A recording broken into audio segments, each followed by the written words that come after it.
નમસ્કાર વિદ્યાર્થી મિત્રો, ધોરણ 9ના ગુજરાતી વિષયની અંદર આજે આપણે પાઠ ભણવા જઈ રહ્યા છીએ 18મો પંગુમ લંઘયતે ગિરિમ.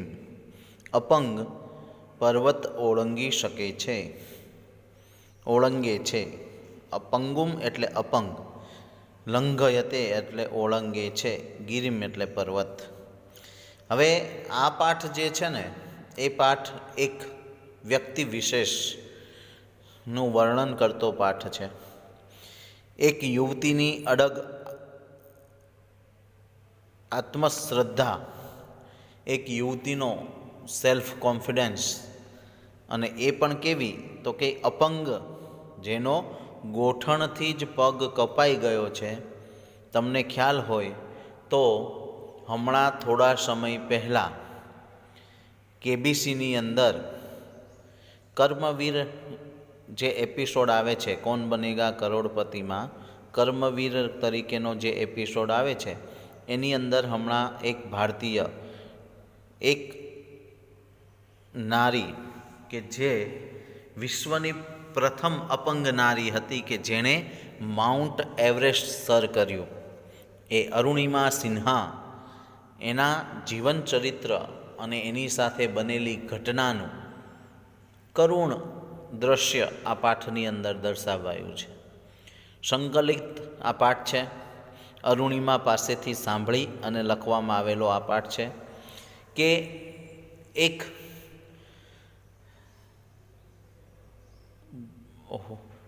એમ કહી શકાય કે આ જે અરુણિમા હતી એને 2011ની સાલમાં એની સાથે એક એવી દુઃખદ ઘટના બની કે જેના કારણે એનું જીવન બદલાઈ ગયું. અને છતાં પણ એણે હાર ન માની અને જે વસ્તુ એના માટે તકલીફ આપતી હતી એ જ બાબતને, એ જ વસ્તુને પોતાનું હથિયાર બનાવી અને આજે એ પોતાનું નામ સમગ્ર વિશ્વમાં એણે રોશન કર્યું છે. તો આની પાસેથી કે આ પાઠ ઉપરથી આપણને એ શીખવા મળે છે કે દુનિયાની અંદર કંઈ પણ જીવનની અંદર થતી પરિસ્થિતિઓને ધ્યાનમાં લઈએ. આપણી સાથે બનેલી ઘણી ઘટનાઓ હોય છે, સુખની દુઃખની, પણ એની અંદર નાસીપાસ થયા વગર જો આપણે એ આવેલી મુશ્કેલીનો સામનો જો નિડરતાથી કરીએ તો હંમેશા સફળ થવાય જ છે. એ બાબત આ પાઠમાંથી આપણને શીખવા મળે છે. વસુદેવ વસુતમ દેવમ કંસચારુર્ણમર્દનમ દેવકી પરમાનંદમ કૃષ્ણમ વંદે જગદ્ગુરુ મુકમ કરોતિ વાચાલમ પંગુમ લંઘયતે ગિરિમ યત્કૃપાતમહમ વંદે પરમાનંદ માધવમ. જે હું બીજો શ્લોક બોલ્યો, મુકમ કરોતિ વાચાલમ પંગુમ લંઘયતે ગિરિમ યત્કૃપાતમહમ વંદે પરમાનંદ માધવમ. આ જે શ્લોક છે એની અંદર ભગવાનની જો કૃપા આપણા ઉપર થાય તો મુકમ કરોતિ વાચાલમ, ભગવાનની કૃપા જે છે એ જો આપણા ઉપર આવે તો મુકમ એટલે કે મૂંગાને પણ વાચાલમ, વાચાળ કરતો, બોલતો કરી દે છે.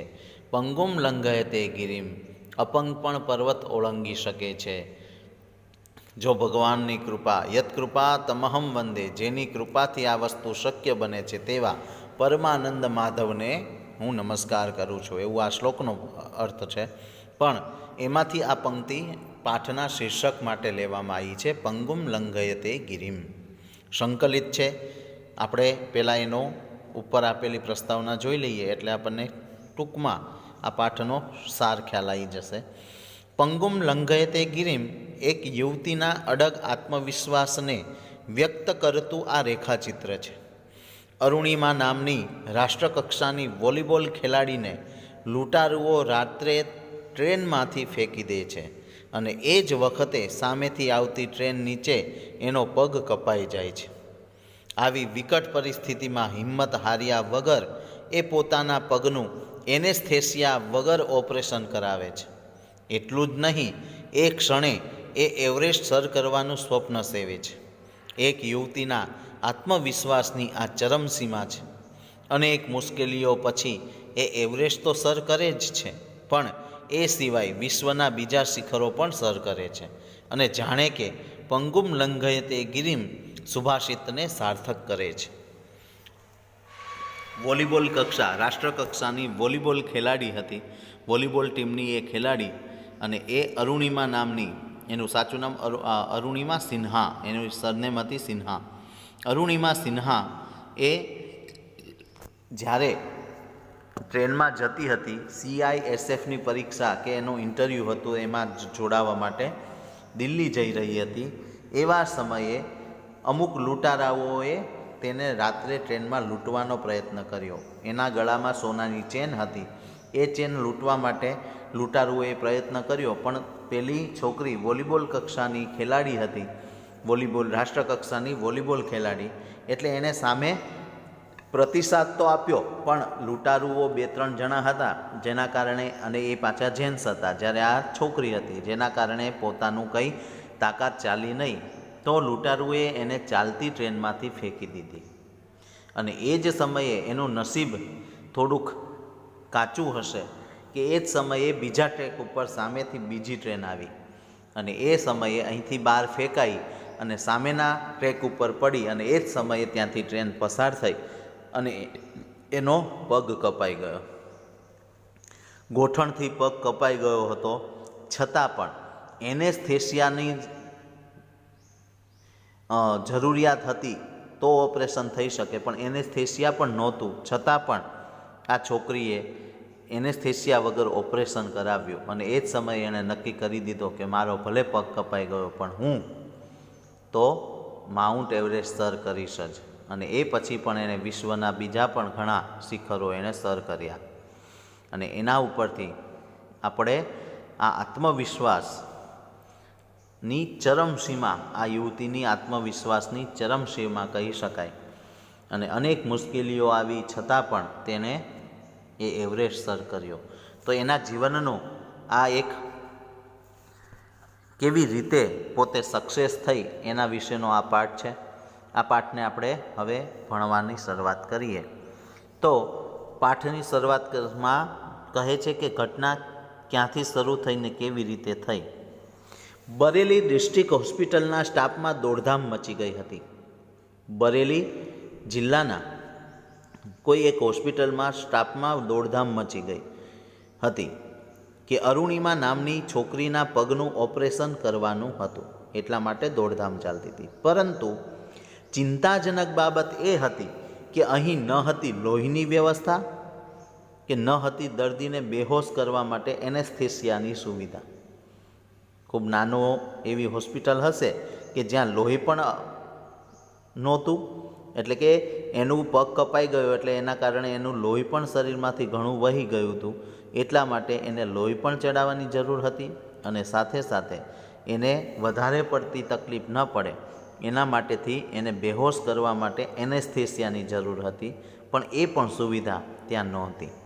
અરુણિમાએ અર્ધભાનાવસ્થામાં આ અંગેની ચર્ચા સાંભળી. અરુણિમાને અર્ધભાન અવસ્થા હતી, એટલે કે અડધી બેભાન હોય અને અડધી જાગૃત હોય એવી અર્ધભાન અવસ્થામાં આ વાતની ચર્ચા જે ડૉક્ટરો વચ્ચે ચાલતી હતી, તો એ સાંભળી અને એણે ડૉક્ટરને હિંમતથી કહ્યું. શું કહ્યું કે સરજી, મારો પગ કપાયો, હું આખી રાત રેલવે ટ્રેક ઉપર પડી રહી, મેં ભયંકર વેદના સહન કરી, તો હવે તો તમે મારા ભલા માટે મારો પગ કાપશો ને, હું સહન કરી લઈશ. વાહ! આ વાત ઉપરથી જ એની અડગતા જોઈને ડૉક્ટર અને નર્સ આભા બની ગયા, સ્તબ્ધ થઈ ગયા. તેમની માનવતા જાગી ઉઠી. ઓહો હો! આ આપણે વિચાર કરીએ ને તો પણ આપણા શરીરના રૂવાટા ઊભા થઈ જાય કે આખી રાત આ કેવી હાલત હશે એની, કે ભાઈ આખી રાત એ રાતની આ અડધી રાત્રે બનેલી ઘટના હતી કે ભાઈ એને ટ્રેનમાંથી ફેંકી દીધી, અને પછી એક તો ચાલુ ટ્રેને ફેંકાઈ એટલે શરીરમાં ઘણી ઈજાઓ થઈ હતી, અને નસીબ જોગે પાછું બીજી ટ્રેનને વચ્ચે એનો પગ આવી ગયો, અને એના કારણે એનો પગ અડધો લબડતો હતો, એટલે કે હાડકાથી તો કપાઈ જ ગયો હતો પણ ચામડી ઉપર એનો પગ લટકતો હતો. આ પીડાને સહન કરતી હતી. આખી રાત એણે સહન કરી અને સવારે કોઈક ત્યાંથી ટ્રેક ઉપર નીકળ્યું હશે અને એણે જોયું હશે અને એણે પછી આ ડૉક્ટર દવાખાને એને પહોંચાડવાની વ્યવસ્થા કરી હશે. તો એ સમયે એ અર્ધભાન અવસ્થામાં હતી, પણ એને ખબર હતી કે ઓહો, દવાખાનાની અંદર લોહીની પણ વ્યવસ્થા નથી અને બેહોશ કરવા માટે એનેસ્થેસિયા પણ નથી. તો પણ ડૉક્ટરો ચિંતામાં હતા કે આનું ઓપરેશન કરવું કેવી રીતે. અને એ સમયે તેણે હિંમત આપી, ડૉક્ટરોને હિંમત આપી કે સરજી, મારો પગ કપાયો, હું આખી રાત રેલવે ટ્રેક ઉપર પડી રહી, મેં ભયંકર વેદના સહન કરી, તો હવે તો તમે મારા સારા માટે મારો પગ કાપો છો. તો એ તો બસ અચાનક બની ગયું, પણ હવે તમે આમાં વધારે પડતું ઇન્ફેક્શન ના થઈ જાય એના માટેથી તમે મારો પગ કાપો છો અને મને સાજી કરવા માટે મારો પગ કાપશો તો હું એ સહન કરી રહીશ. અને એની અડગતા જોઈ અને ડૉક્ટર અને નર્સ આભા બની ગયા. તેમની માનવતા જાગી ઉઠી. એમનામાં પણ માનવતા હતી એટલે ડૉક્ટરો અને નર્સની માનવતા જાગી ઉઠી. હોસ્પિટલના ડૉક્ટર અને ફાર્માસિસ્ટે રક્તદાન કર્યું. રક્તદાન, લોહીની વ્યવસ્થા નહોતી એટલે બધા ત્યાં હોસ્પિટલના સ્ટાફે એને રક્તદાન આપ્યું અને એનેસ્થેસિયા વિના અરુણિમાના પગનું ઓપરેશન થયું. ભયંકર વેદનાભરી સ્થિતિમાં તેનો પગ અલગ કરાયો. એ પીડાનું સ્મરણ આજે પણ એના રૂવાટા ઊભા કરી દે છે. એ તો એણે અનુભવ્યું હશે ને, એટલે એને એ સમય આજે પણ એ જ્યારે વાત કરતી હોય છે. આ મેં તમને પાઠની શરૂઆતમાં જ તમને કીધું કે ભાઈ કર્મવીરનો એક એપિસોડની અંદર હમણાં અરુણિમા આજ આમ કહીએ ને કે આ મહિનાની અંદર જ કોઈક એનો એપિસોડ હતો. આઈ થિંક કહું ને 13 તારીખનો, કદાચ 13 ડિસેમ્બરે કે એમ કંઈક એનો એપિસોડ હતો, મને બહુ યાદ નથી, પણ 13 ડિસેમ્બરનો સમય હતો કદાચ. 99% 13 ડિસેમ્બરે એનો એપિસોડ આવ્યો હતો. તો એ સમયે એણે એ વાત જ્યારે પણ કરે છે ત્યારે એને એ આંખમાં એના પાણી આવી જ જાય છે, કારણ કે એ પીડા જેવી હતી. હવે એ વેદના તો એણે સહન કરી છે. આ તો જેણે સહન કર્યું હોય એને ખબર પડે. એટલે ભયંકર વેદનાભરી સ્થિતિમાં હવે એક તો એનેસ્થેસિયા નહોતું, એટલે કે પોતાને ભાન અવસ્થા હતી અને એ ભાન અવસ્થાની અંદર સભાન અવસ્થામાં જ એનું ઓપરેશન થયું અને એનો પગ ચામડીથી દૂર કરાયો, એના શરીરથી દૂર કર્યો, પગનું ઓપરેશન કર્યું. આ ભયંકર વેદનાભરી સ્થિતિમાં તેનો પગ અલગ કરાયો. એ પીડાનું સ્મરણ આજે પણ એના રૂવાટા ઊભા કરી દે છે. હવે વાતની શરૂઆત થાય છે કે આ ઘટના બની કેવી રીતે. તો 2011ની 11 એપ્રિલે અરુણિમા CISFમાં જોડાવવા માટે ઇન્ટરવ્યૂ આપવા પદ્માવત એક્સપ્રેસમાં લખનૌથી દિલ્હી જઈ રહી હતી. ક્યારની ઘટના છે? 2011ની 11 એપ્રિલ, એટલે કે 11 એપ્રિલ 2011ની આ ઘટના છે કે અરુણિમા CISFમાં જોડાવા માટે ઇન્ટરવ્યૂ આપવા પદ્માવત એક્સપ્રેસ ટ્રેનમાં લખનૌથી દિલ્હી જઈ રહી હતી. ત્યારે કેટલાક બદમાશોએ એની સોનાની ચેન ખેંચવા પ્રયાસ કર્યો. ડબ્બામાં મુસાફરોની હાજરીમાં આ ઘટના બની, પણ કોઈએ એનો વિરોધ ન કર્યો અને કોઈએ એમને અટકાવ્યા નહીં. આ જ આપણા દેશની મોટી તકલીફ છે કે ડબ્બામાં બીજા, હવે વાત કેવી હતી, એક તો છોકરી અને એકલી જઈ રહી હતી ટ્રેનમાં. તો લખનૌથી દિલ્હી જતા રસ્તામાં કેટલાક બદમાશોએ એણે જે ગળામાં સોનાનો ચેન પહેર્યો હતો એ ચેન ખેંચવાનો પ્રયાસ કર્યો. તો ડબ્બામાં મુસાફરોની હાજરીમાં આ ઘટના બની, પણ કોઈએ એનો વિરોધ ના કર્યો. બાકી ડબ્બામાં જેટલા હતા, માનો કે આપણે 72નો કોચ હોય, એટલે કે એક ડબ્બો 72 જણાનો હોય, તો 72ની જગ્યાએ 50 માણસો ગણો અને 50 નહીં તો 10 માણસો ઊભા થયા હોત તો એ બે ચાર બદમાશોને તો આરામથી ઢીબી નાખાત. તો મારું કહેવું શું છે કે આ ડબ્બામાં મુસાફરોની હાજરીમાં આ ઘટના બની, પણ તોય કોઈએ એનો વિરોધ ન કર્યો અને કોઈએ એમને અટકાવ્યા નહીં. બાકી બધા ઊભા થઈ અને ડબ્બામાં હતા એટલા બધા જો ફરી વળ્યા હોત તો એ બદમાશો અથવા તો અરુણિમા સાથે આવી ઘટના ના બની હોત. વોલીબોલની રાષ્ટ્રકક્ષાની રમતવીર રહેલી અરુણિમાએ સામી લડત આપી, એ જજુમી, પરંતુ એકલી અને અસહાય હોવાથી બદમાશોએ તેને ટ્રેન બહાર ફેંકી દીધી. બોલો, વોલીબોલની રાષ્ટ્રકક્ષાની રમતવીર ખેલાડી હતી એટલે એણે સામી લડત આપી, એકલી હતી છતાં પણ એ જજુમી, પણ એકલી હતી અને કોઈ એની મદદ કરનાર નહોતું, માટે એ બદમાશો દ્વારા તેને ટ્રેનની બહાર ફેંકી દીધી. અને એના દુર્ભાગ્યે, એનું નસીબ ખરાબ હશે કે દુર્ભાગ્યવશ એ જ વખતે સામેથી બીજી ટ્રેન પસાર થઈ અને એના ઉજ્જવળ ભવિષ્યને કચડતી ગઈ. કેવી વાત હતી કે એકલી હતી, એણે સામે લડત આપી, એ જજુમી, એણે મહેનત કરી, પણ એ બદમાશો હતા વધારે, 2-3 જણા હશે, તો આ એકલી હતી અને પાછી ગર્લ હતી એટલે કે છોકરી હતી, એટલા માટે પોતે અસહાય બની ગઈ અને એ બદમાશોએ એને ચાલતી ટ્રેનમાંથી ફેંકી દીધી. હવે આ વસ્તુ તમે વિચારો કે અંદર કેટલા બધા મુસાફરો હતા, એ લોકોએ જો એને મદદ કરી હોત તો આ ઘટના ના બની હોત. અને એ જ સમયે એનું નસીબ થોડુંક કાચું હશે, એનું નસીબ, એનું દુર્ભાગ્ય કે એ જ વખતે સામેથી બીજી ટ્રેન બીજા ટ્રેક ઉપર પસાર થઈ અને એના ઉજ્જવળ ભવિષ્યને કચડતી ગઈ. મતલબ અરુણિમાનો ડાબો પગ ટ્રેન નીચે કપાઈ ગયો. લોહી લુહાણ હાલતમાં આખી રાત એ મદદ માટે બૂમ પાડતી રહી, પણ કોઈ એની મદદે આવ્યું નહીં. કેટલી એ ગંભીર ઘટના હશે કે ભાઈ આ કસોટી કાળમાં અરુણિમાનો બીજી ટ્રેન જે પસાર થઈ અને એના ઉજ્જવળ ભવિષ્યને કચડી ગઈ, અર્થાત કે એનો ડાબો પગ ટ્રેન નીચે કપાયો.